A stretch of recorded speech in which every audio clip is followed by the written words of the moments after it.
to turn off your access to your own money. So you will not be able to buy or sell anything.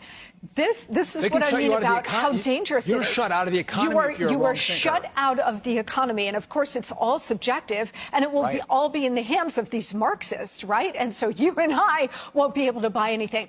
This is why it's so dangerous, because this spells the end of your economic freedom. Yeah. And I'm not sure the American people are really paying close attention to it. I'm glad Senator Cruz and some others, Governor DeSantis, they're paying attention to it. But this is moving very fast down the track. And we need more leaders on the Republican side to stand up, and even responsible Democrats to say, look, this is not the path for the United States. Because if we continue to go down the path, you're going to lose all of your economic freedom, and economic power will be centralized in the hands of the very, very few. And I think there's a lot of conversation about a tax on freedom, a tax on democracy, right? And you look at all those things. Do you think this is one of the greatest threats that we face in the country, is the digitization of the dollar by the Fed? Yes, 100%. And it's moving along a parallel track with the de-dollarization movement, where you have countries now that are dumping the dollar. It's moving pretty fast. All Saudi Arabia has to do is say, you know what, we're going to start trading oil in different currencies rather than the dollar, to have a complete global and certainly American economic collapse.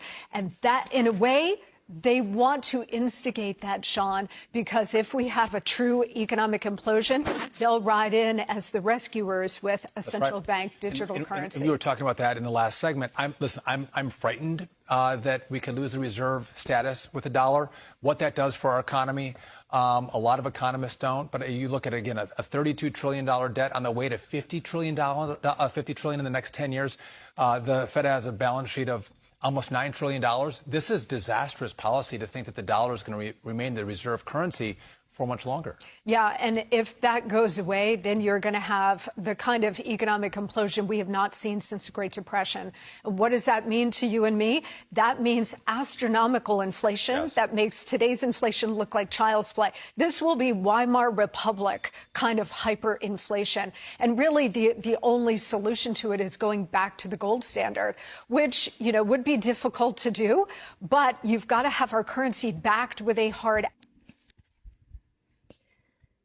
I believe that this absolutely will happen. I mean, it's already in the works, that there are many nations upset with us and would love to see us fall.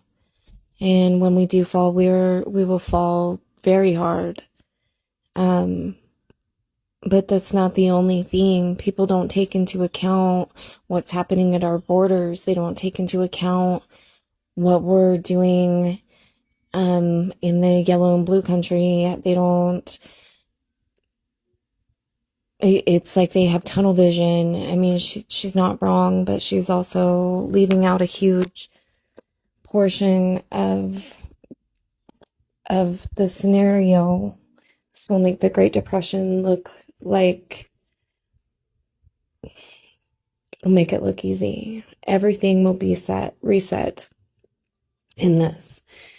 I believe it's intentional, and it is to bring about the beast system. And that is the ultimate goal of the digitization of currency and control. It'll all be AI run. And it's coming, friends. The only way to feel peace in this is to get close to God. You don't need a priest, you don't need a church, you don't need a building, you don't need any man. Seek his face, humbly seek his face, continually seek his face,